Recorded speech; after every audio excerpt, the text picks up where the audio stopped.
Yeah, we got hacked. Nice Oh. try, Willie Green. Nice try. They tried to get us. All Yeah, right, so who was talking? Chat. Sorry. Sorry about the stream, guys. I'm pretty yeah. sure we're back here. Yeah, go ahead, Chaz. Sorry. Oh no, basically what I was saying was I thought Eves. Look, Yes. his mama named Eves. I'm gonna call him Eves, but I thought Eves dominated. Claxton couldn't do nothing with him. Looked like he had cinder blocks on his feet. And Ben Simmons, oh man, you got to shed a tear for Ben Simmons, though. You're talking about a guy who was one of the best players in the league at one time. But I just hope it all works out for him. But yeah, look, Bi he going through a bit of a shooting slump right now. Probably use up all the sensu beam at the start of the season. But the last few games, like it's been rough. Grubb, shout out to David Grubb, shout out to the Bird Rights, one of the best people out here covering the team. Yeah, last few games. Let's go back to Golden State. You had, well, shit, you can go back to Portland, but let's just say Golden State, 14 points on 11 field goal attempts. 26 points on 25 attempts in Indiana, 32 points on 19 attempts against Atlanta. That's a really good game. 27 points on 24 attempts in Portland, 20 points on 20 attempts in Cleveland, 11 points on 12 attempts in Orlando, and tonight, what was it, like 20 on 20 or something like that? Something crazy. He's going through a hell of a shooting slump right now. How it doesn't help that your coaching staff doesn't help craft easy buckets for you to kind of get the game going. Like I saw Brandon do a fucking running fall away contested 2 from the right corner in the first half, and I was like, oh, the Pelicans got to win this game. It's like everything was going the Pelicans' way until that fourth quarter. To Justin's point, look, everybody gets doubled. That's to your point, Chaz. You've been saying this for a couple of years. When we first started talking about this, well, Brandon gets double teamed. Pause. Jesus. But just either way. Yeah, but see, you don't think every superstar gets but here's the thing though. Thrown at him? Here's the thing though, Justin. That's true, but it's all you gotta just know who you're dealing with. If you know that, like, people scout the Pelicans don't scout other teams, but people scout the Pelicans. Like, they know, look, you attack Brandon at the top of the key, you trap him on the wing, the out of bounds line acts as another defender. So you just cornering them. He got to throw a wild, erratic pass. And look, even the shots Brandon make, he's really good at making them, but those are like fast break shots. Like if you miss it, it creates a fast break opportunity. 3 hasn't been falling recently.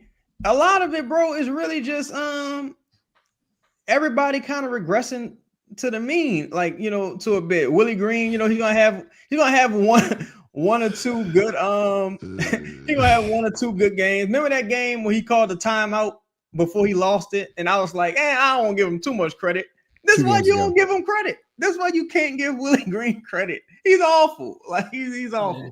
Man, what a shirt. Oh, go ahead, Chris. I was like, Chris, how many games does Willie have left? He shouldn't have any after tonight. He shouldn't have any. I don't know how many he has left, but he shouldn't have. Why was this the final straw for you? Why is this game the final straw for you? I don't know. I'm not sure, but because we had their ass. We had them. We let them off the hook. It's just I see people in wheelchair basketball leagues run pick and roll. And we can't run. We can't run a fucking pick and roll with a dude that has 17 points, bro. Yves MIssi was your second leading scorer, and you can't fucking run one. You can't even try it out. I don't, because again, dog, it's like if you either are allowing the shit to fucking not work, or you can't manage it. And then post game again, saying it's the same story. throwing the players underneath the bus. We just seen this happen with all different combination of players. You name them over the past 3 years. This same formula has fucking happened. They can't get into a set. They can't figure out what to do in the fucking set. And it's miracle basketball. One-on-one. You find a way to make a fucking play or not. And then your coach gets up on the goddamn post game and said y'all was soft. No, motherfucker. You also didn't help make this situation any easier. It's not, but bro, basketball isn't all about playing with more intensity than your goddamn opponent. Some people decide to be smart. Some teams decide to out scheme their fucking opponents. Some teams decide it's not all right. Well, bad defender here, beat him off the dribble. Brandon couldn't beat anybody off the dribble in the second half. He went right wing the entire Republican. He went right wing the entire fucking second half and went nowhere. He went absolutely nowhere. And that's what we're doing with the game on the line. And for whatever reason, I thought about the Rockets game last year around December or November when Zion and Brandon were there. And they just fucking standing around just looking at each other. Your turn, my turn, your turn. Okay, you going nowhere? I'm going to try. I'm going nowhere too. It's a race to go fucking nowhere. And you got to blame somebody. You got to blame somebody. And it's him. It's fucking him. I don't hear him any other time unless they were on one side of the floor and he said, come on, get up to the floor to go nowhere. Why am I in a rush to turn the ball over anyway? Why am I in a rush to take a contested two anyway? You ain't putting me in a situation to succeed anyway at this point. It's just bad, bro. And now it fucking needs to end. Because now these motherfuckers are gonna be 3-30, and we're gonna still be sitting up here doing this dumbass show talking about what the fuck Yves MIssi. Man, you saw Yves MIssi attempt the sky hook today. I don't give a shit. The team sucks. I don't care what Yves MIssi did. I don't want to. I've been 20 years of this shit. I don't care what Yves MIssi did tonight. I don't. Brandon Boston, nice story. Chaz, shout out to your cousin. Don't give a fuck. They lost. They suck. They suck. Don't care. Don't care what Brandon Ingram did. Don't care. Was Zion on the bench? Don't care. They suck. That's what I care about. Them not being ass, Justin. Man. I was gonna say, Jarrett, like Chris has been incredible tonight, but Jarrett, like, what do you like if we see it and AD and Joel see it? Like, you would think Willie Green would see it, but like, why don't they change? Like, why don't they change? They have to know this. Like, why don't they change? Is where I'm trying to get at. Arrogance. You know, if he believes that he's played this game before, so he knows. No one that hasn't played this game before is going to tell him otherwise. You know, he's increased his win total, right? Willie Green has increased his win total year after year. Why should he feel like what you would tell him would improve his team or his coaching ability? I remember the second media day that I attended. No, it was the first one. It was after his first season. And I asked, what did you learn about yourself from the previous year? And he gave me some almost like he looked at me. Talk about it. He looked at me, but he was like, yeah, just, almost like personal stuff, whoop-de-whoop. I'm like, but I was talking about like the game of basketball. And I got a couple of texts from like people that, in the media, like that was a really good question. Being that it was my first time, but that kind of gave me a glimpse of who dude really was, and not until, another incident that happened that gave me the full view of who Willie Green is. I'll be honest, I don't like him. And the truth be told, fuck him. I'm the one that made the shirt. I'm the one that did it. And I don't give a fuck. Fuck that dude. He's not a good coach. He's probably a worse person. Fuck him. Chris got It's we're podding now. Jesus Christ. Chris is really good design, by the way. That's fire. Yeah. It's like hit the website. We got them for sale. Yeah, check the site out. Them selling the motherfuckers $59.99. But Justin, when you say that, like, oh God, yeah, that was bad. Willie Green, Justin, when you try to give Willie Green the benefit of the doubt, I think Justin empathizes a bit more with Willie Green, and I'm like, man, Willie Green head so far up his ass, him and Griff head button. It's just Willie Green, terrible, bro. He's awful. Like he don't like grip. I mean, like, look at this guy.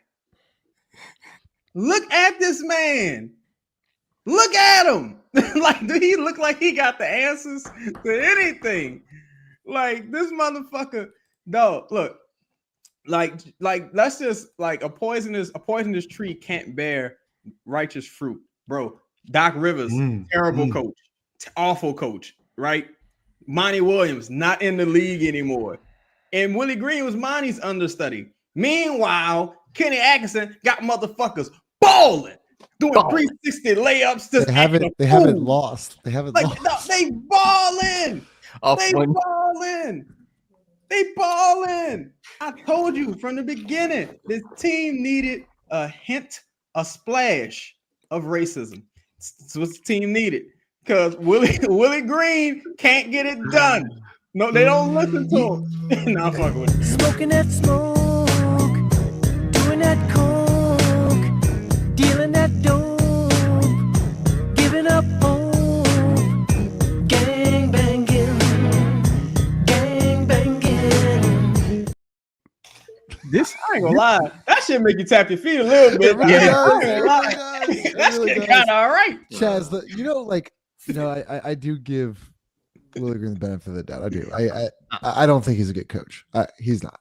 I think there are better coaches on the coaching staff. The one thing my problem with Willie Green is that if you're going to lose the game, that's like you're going to lose the game. You got to win the press conference.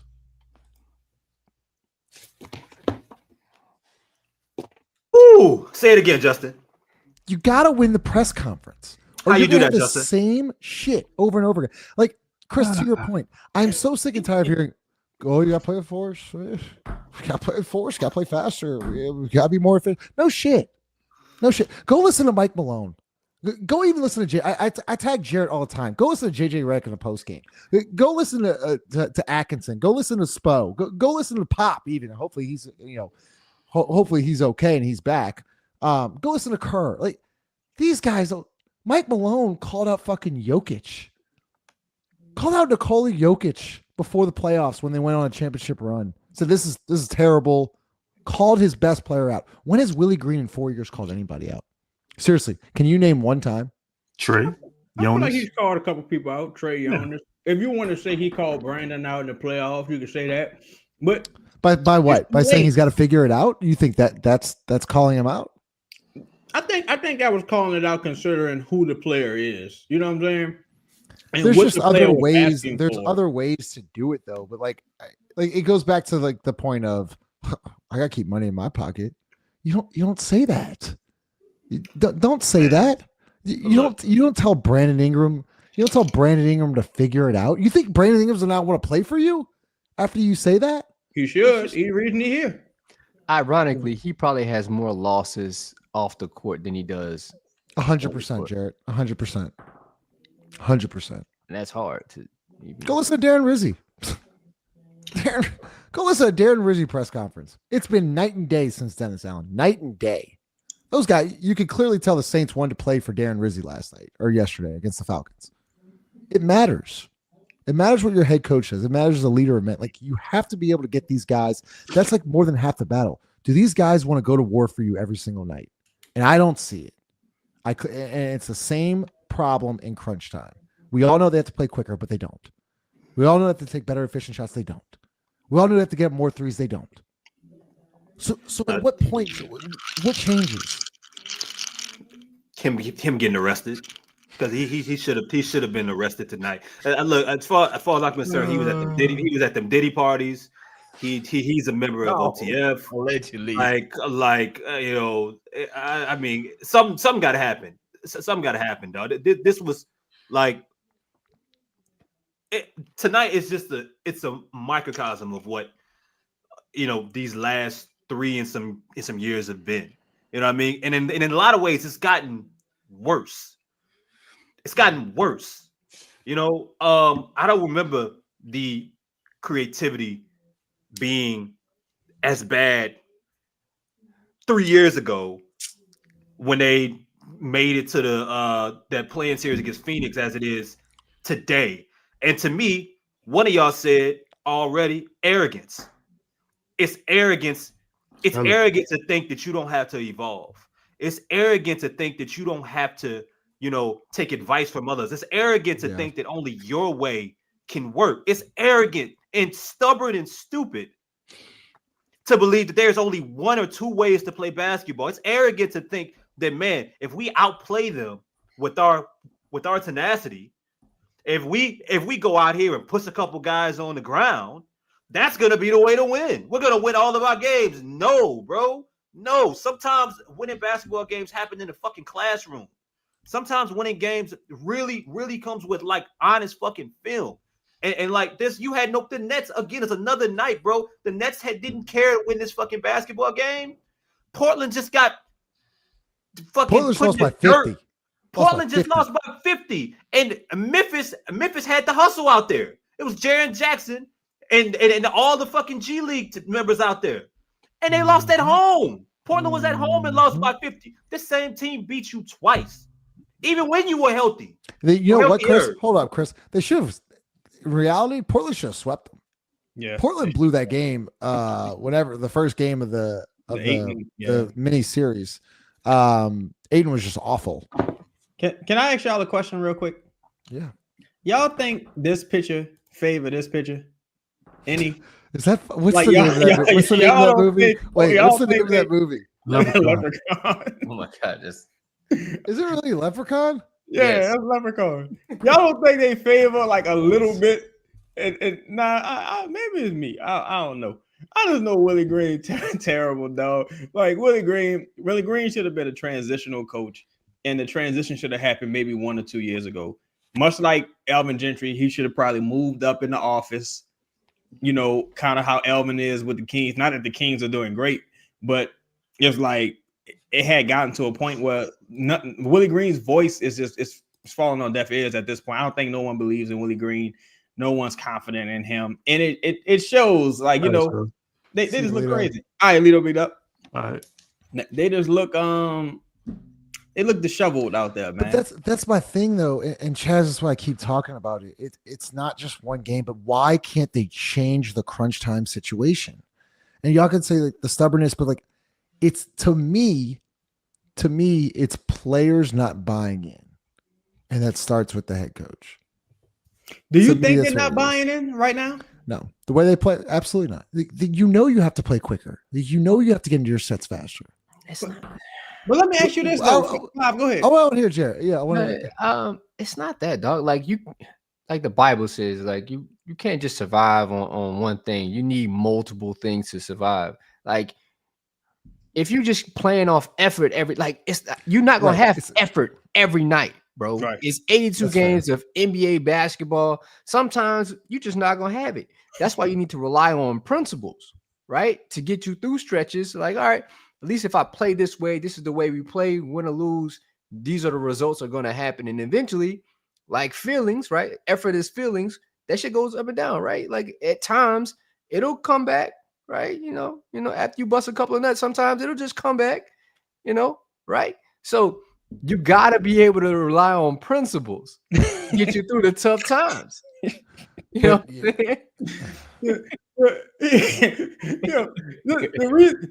and I agree with Five wholeheartedly, right? About the first half of that sentiment.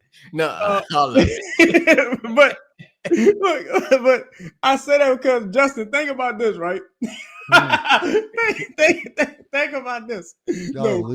Like if the team doesn't want to play with pace and they tuning out Willie Green, why would they listen to anyone else?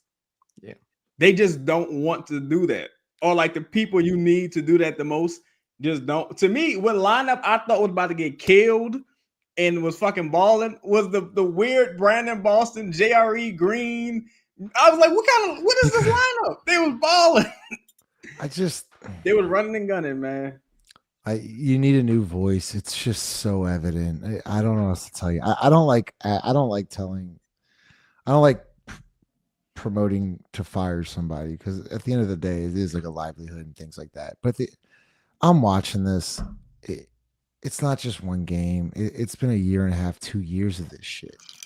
Justin. And I'm just like, what? 1 second. We ain't no motherfucking freaks. We some family men. We getting it paper. You know what I'm talking about? I'm all three of them. Proceed, Justin. Yeah. Oh man. It wasn't even you though. That wasn't for you, Justin. That wasn't for you, bro. Oh, I didn't know. I thought I said something. Nah, You you didn't say never that. know. You didn't say that. It's just like with Justin, like, bro. Sorry, Chris. The truth is the truth. Justin ultimately is like Willie Green's bad, bro. But see, my concern is now you're almost setting up another coach for failure. If you pull the rug, you're setting up another coach for failure. And do you want? Because for me, I feel like the new voice has to come from outside the building.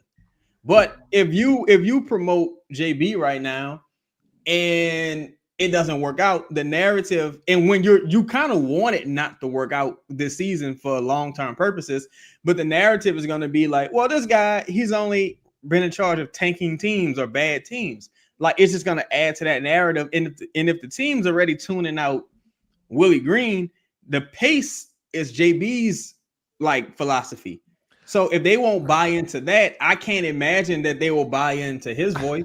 I just watched JB Borrego. Sorry, Jerry. I just watched Borrego make Devontae Graham like get paid. Like literally, he had no talent on those teams, none.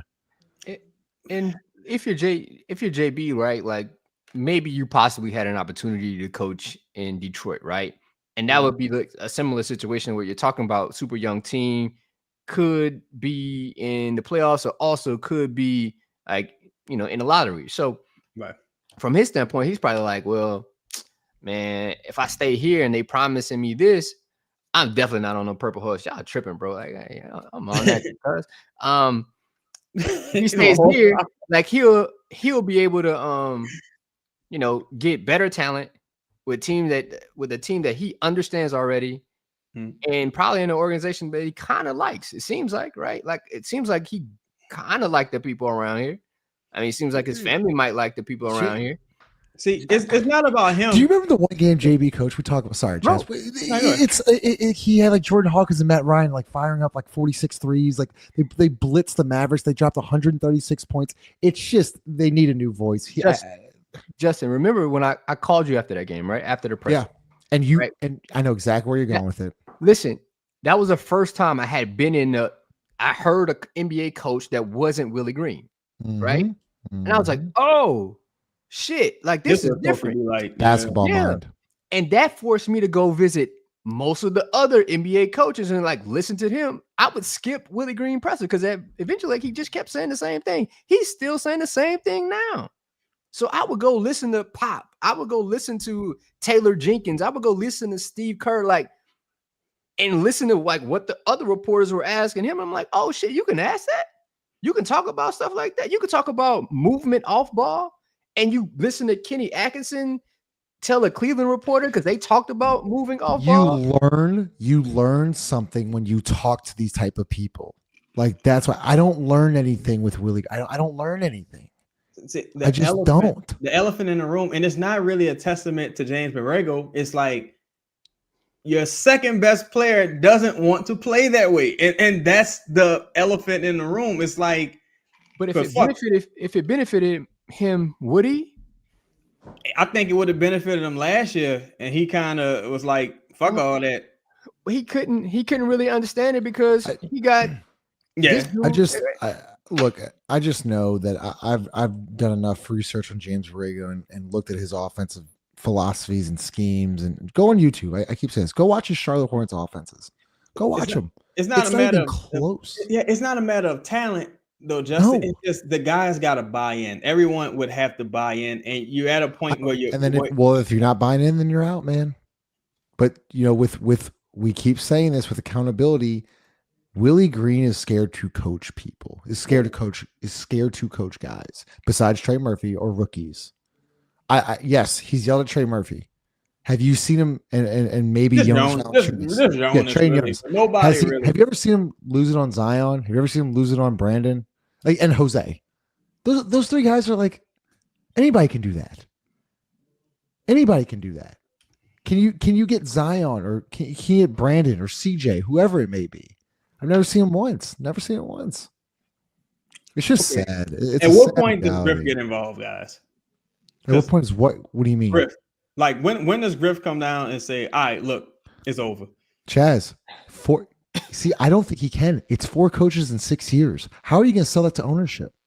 You're going to look at me like you're the fucking problem. Ownership. I mean, that's why I think they're okay. See, ownership's okay with losing. This is like, I want you to understand. As long as they're making money and they're raising ticket prices, they're okay with half-assing this. As long as they keep getting their money, okay. As long as everyone keeps getting paid, they're okay. And that's why we get such a bad rap when we want the production to stop being half-assed and actually have a good team and have a good game day experience and have merchandise and so on and so forth. And we're the assholes. That's the problem. Ownership's okay with fucking losing. Ownership is okay with losing. I read something today, and I'm gonna use Griff in this comparison. Griff is not the shark. Griff is actually the water, right? The issue is him. He's almost like air. You breathe in and exhale. Like he's ever present. He's always around. His influence is everywhere. Anything he touches, he diminishes. Like, what success has Griff actually had because of Griff? None. What is Griff good? What would you say Griff's good at, Jared? I think he's an unbelievable, masterful bullshitter. Oh my God. Gifted. World renowned. One of one. He's him. If bullshitting was a sport, he'd be LeBron. He'd be Jordan. Griff is a hell of a salesman. Griff sounds smart to dumb people. Like, that's the thing. Like, he by the time you realize you're being kind, your wallet's gone. He'd be an elite politician. Elite. Yeah. Politician. Yeah. But it's like, it's at a point though where it's like, look, schedule only getting more difficult. Yeah. Shout out to Trey Murphy first game back. I thought we gotta talk about Trey. Showcased a few things. Had a crazy drive, Euro finish, nice, incredible chase down block. Shout out to him. First game back, did his thing. But I feel like all of this is for naught if you don't get some proper leadership in the building. Like Five said, Griffith's fingerprints is probably literally all over everything. We all know how Griff like to get down. You see, I really do think if you made a change with Borrego, I think you'd see a different team. I really do. I don't know about the buy-in. Like Brandon, I think you'd see it. Yeah. I think you build a foundation, Justin. Yep. I think that's what you. I think there would be accountability. I think you would actually have a leader in the building. Even if you, let's say this, right? Say you made a change, you'd also have to make another change roster wise, right? And then that would say diminish your expectations and say, yeah, we're probably not shooting for the playoffs, right? We're not shooting for really anything. That would give guys freedom to just play basketball in a system and learn as they grow. And then you can try to build on top of that. It's not, even if you lose, you're not guaranteed Cooper, right? It's not like football, right? Where if the Saints lose out, they can, get the number 1 spot, number 2 spot. Like, you're not guaranteed. Hell, the Pelicans got Zion and they were like 6th best chance. Like, it wasn't even supposed to happen that way, but it did. So even losing doesn't guarantee you anything. So at this point, I think taking a step back allows the freedom for guys like Trey Murphy. Then you can better evaluate Brandon Boston if you want to keep him, and other guys. Wait till Jordan Hawkins doesn't have to rush back with a back spasm problem. CJ McCollum, you can build his not his draft capital, his trade value again when he's super healthy, right?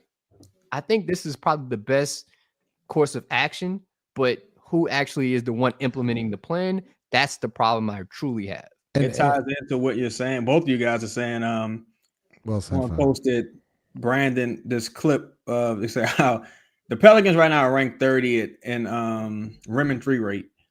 And it says, how often do you discuss attempting threes and get to the rim? And Brandon's response is every single day. So I'm like, y'all talking about it, but it's not translating to the court. Like, because they don't know how. Yeah. They don't know how. I mean, those back-to-back games in playing Golden State showed me everything. If I forgot if I was confused about if that was my first time watching basketball, it taught me everything that I needed to fucking know all over again. Golden State had guys that I had never fucking heard of out there playing. But you know what they ran? A system. They had a style. They had principles. They had sets. They had counters. They had plays that they would they had plays in which if it worked one time, Draymond doing this shit. Run it again. Run it. And was one time it didn't work. And Draymond still doing this shit. Because you know why? Because they probably got a good look out of it. They probably just didn't score out of it. Now, mind you, no Steph Curry, no Andrew Wiggins. Because that was the quote, Jared. You know what Steve Kerr said the other week? Did anyone hear that? He's talking about Steph Curry, and he goes, "I'm so lucky that Steph Curry lets me yell at him so that I can hold now everybody accountable." So if Steve Kerr can hold Steph Curry accountable, what do you think happens for like Kuminga and Wiggins and Pod, like all these guys? Like shit, if Steph Curry can get yelled at and he has to act this up, then I better get my shit together too. It's a little different though, Justin, because I mean Byron Scott used to yell at people, but Byron Scott's also a winner. Like Byron Scott got two rings. Like Willie Green was a role player, but to counter that though, Udoka isn't a role player, but he was a role player as well, but he came from a winning organization that just went to the finals. The Pelicans are a team, they don't really know what a standard of excellence is. They don't know what to aspire to. And it's from ownership down to probably the medical people. Everything is confusing. Everything it seems to be lacking. It's just they're always a step behind. Like, mind you, they're doing their fucking arena or practice facility upgrades while the players are in training camp. They have Grubb said it best, man. Like Grubb said it best. Like we played, and we've talked about this too, but we played 3 preseason games, and not one time did you see your best players on the court. Like, do you know how insane that sounds when you hear it back? And we're okay with it. That's fine. That's fine. We're good with it. It's a culture problem, Jared. Do you talk about like receiving information from different coaches, but like you don't have to like come from a organization where there was winning to be a good coach, right? Like you don't have to, but you need to be providing value to the players that you're coaching, right? The respect level has to be there. Like I gotta know my coach is smarter than me, or almost be like there's something that he has that I need to be successful. If you don't have that, there's no, like, why do we need to have a conversation? Like, why? There's nothing you're going to tell me that's going to help me right now. So why do I need to talk to you? And I already know that you don't know. So I got to do your job and mine. That's probably what Brandon Ingram is feeling, to be honest. Look, man, we talked about this ad nauseum, and like, it goes back to winning the post game, Chaz. I wanted to bring this back up. Chaz or Chris or whoever wants to go first. When you say you got to figure it out to your only player in the playoff series, I don't think that's an efficient way of calling somebody out. Because from that point on, Brandon quit. Like he was done. There was no motivational like tactic right there. I think he just said it just to like piss him off and it went the wrong way. I think there are certain ways to motivate players, and it goes back to Brandon Ingram. Like, I think he's so sick and tired of the same process. I don't think Brandon Ingram's a bad player. I think he's a really good player. He knows, though, to Jared's point, I'm probably not going to be put in the best situation possible to score here. I probably have to create and do something. Like, once again, we can talk about Brandon dribbling, but what does the team do? What does Willie Green do to put him in the best possible situation to score at the end of the game? And I said this a couple weeks ago, Jared. I said, all you got to do is really have Zion sprint up, set a good screen, and roll. That's it. Well, they barely do it in the first, second, and third quarter. So why would I expect them to do it in crunch time? And like, to that point, Jared, you're right. They don't trust him.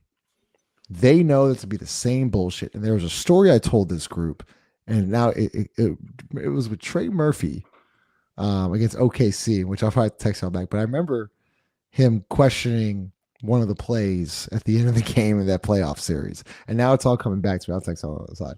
But it's now coming back to me. I think you're right, Jared. There's zero trust. There is zero trust, and it's so evident. They know that it's going to be the same shit over and over again. In crunch time, they know they're not going to succeed. And as a player, how can you want to play for somebody if you know what the end result's going to be? If you know that this person's not going to put you in the best possible place to succeed. That's the number one rule of coaching. You have to get players to believe in you first. I talk about this about Dan Campbell all the time. Who knows if Dan Campbell's a good coach? He's got elite offensive and defensive coordinators, but I know when I watch the Lions play, those motherfuckers are ready to run through a brick wall. And that is half the battle right there. They trust Dan Campbell with everything. I saw with Darren Rizzi yesterday. You saw all the players talk about him.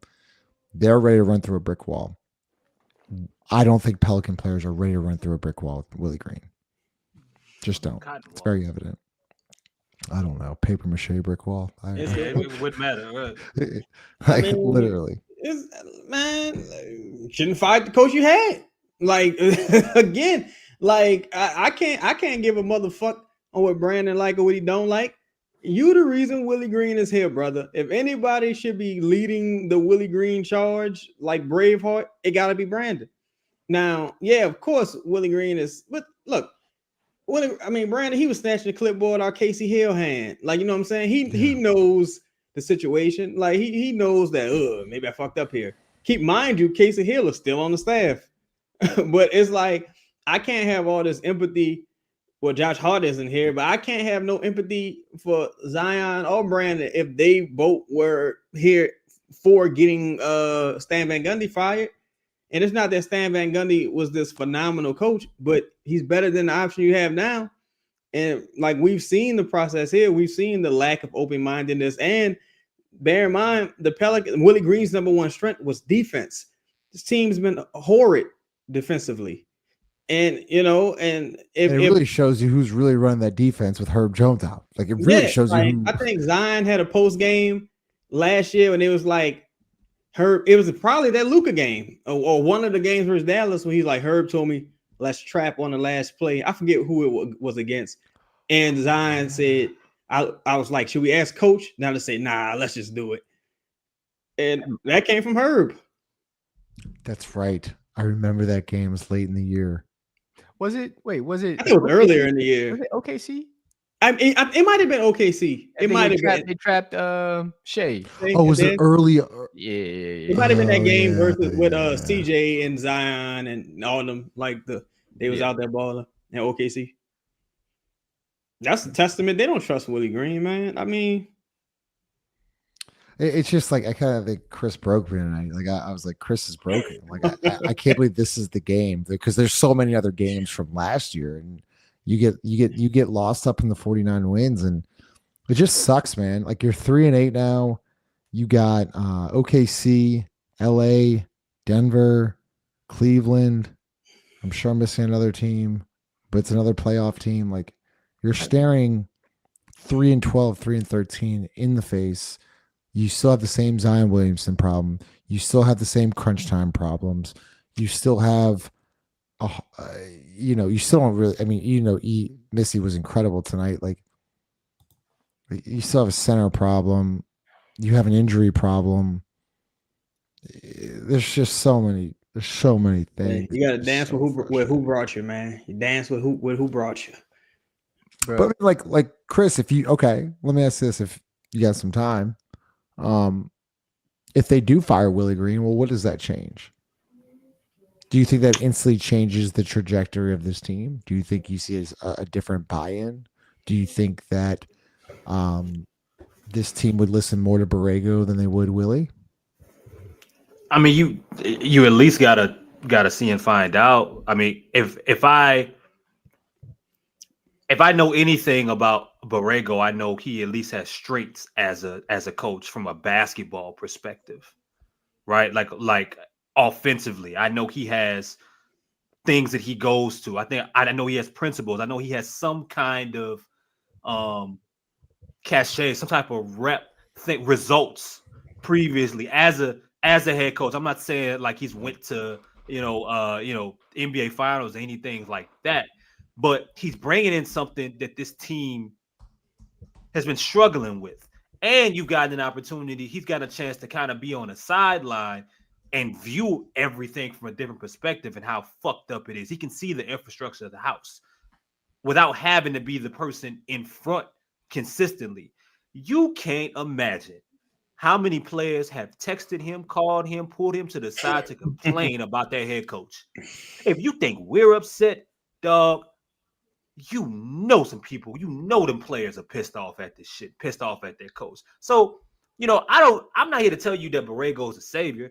I also believe that you need to bring somebody from outside the fucking house to look at everything that's going on here and say, we need to change X, Y, Z, this, that, and the third.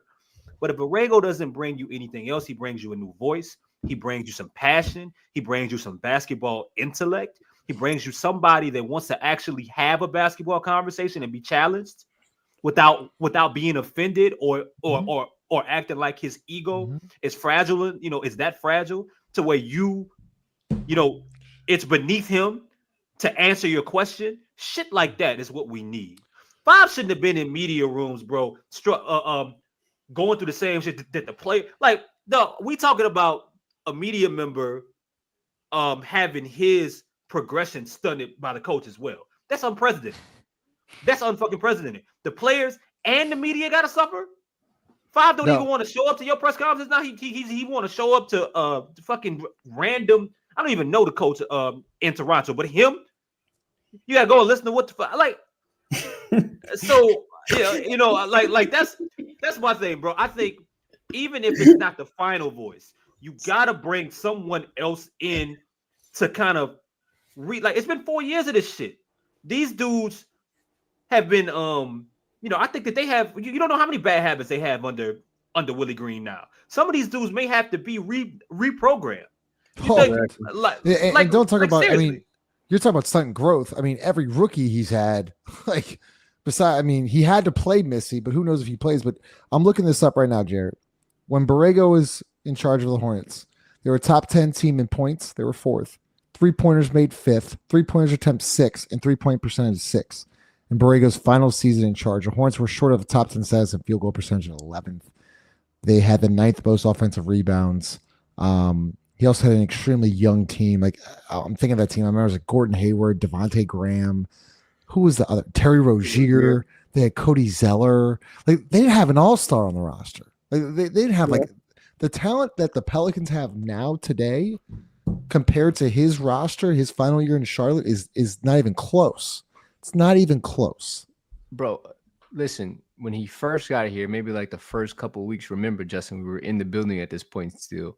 And you can recall Zion saying, yeah, JB hit me up last night and he wanted us, me and Brandon, to get together so we can run pick and roll. That was the first time, Zion's words, that was the first time a coach had done that for him and Brandon to run pick and roll after practice. And imagine, they had been playing together for at least 3 years. Yep.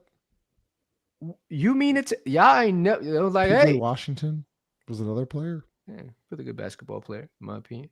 But Caleb Martin's another one. Bismack Biyombo's another one. This is who he's. This is the team that was. Yeah. These stats. Them once again. It's not like they had. Was Miles there? Yeah. I don't know. So LaMelo was a rookie.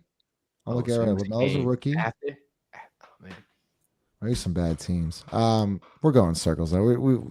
We gotta get off. Look, you just gotta fire him. I think at this point, if you promote JB, do it. Just do it quick. Keep your options open going into the off season. But whatever you do, you probably want to do it now if you have any aspirations to salvage the season. If you just fuck it is what it is, then hey, let Willie Green finish the season and you give yourself you open up more options for yourself going into the off season. But right now, man, it's just Yeah. It's like Grub said. Look, Orlando's offense was good with JB as well. Yeah, James Borrego's just a way better coach. Like, that's just the reality of the situation. I don't know how else to pinpoint this or make this nicer. He's just a better Justin, coach. look. And you know what, Chris? Before you get you talk about Willie, the coaching tree of Willie Green. Fucking Borrego comes from Popovich. Okay, that's his coaching tree. Greg Popovich. Go ahead, Chris. And you need you guys been talking about buy-in. At least I believe that the best players on the team will buy in. Why? Because who's not gonna like somebody that's all right? This guy's gonna get me in a position to make a lot of fucking money. This guy's gonna put me in a position to succeed, and he knows how to do it. And there's a rhyme and a reason to it, like that foundation. Yes, principles. That's literally what we've been is. talking about. Yeah. Yep, smash the like button. Man, appreciate shouts to y'all. Chaz 5, Chris, Lito, Ross.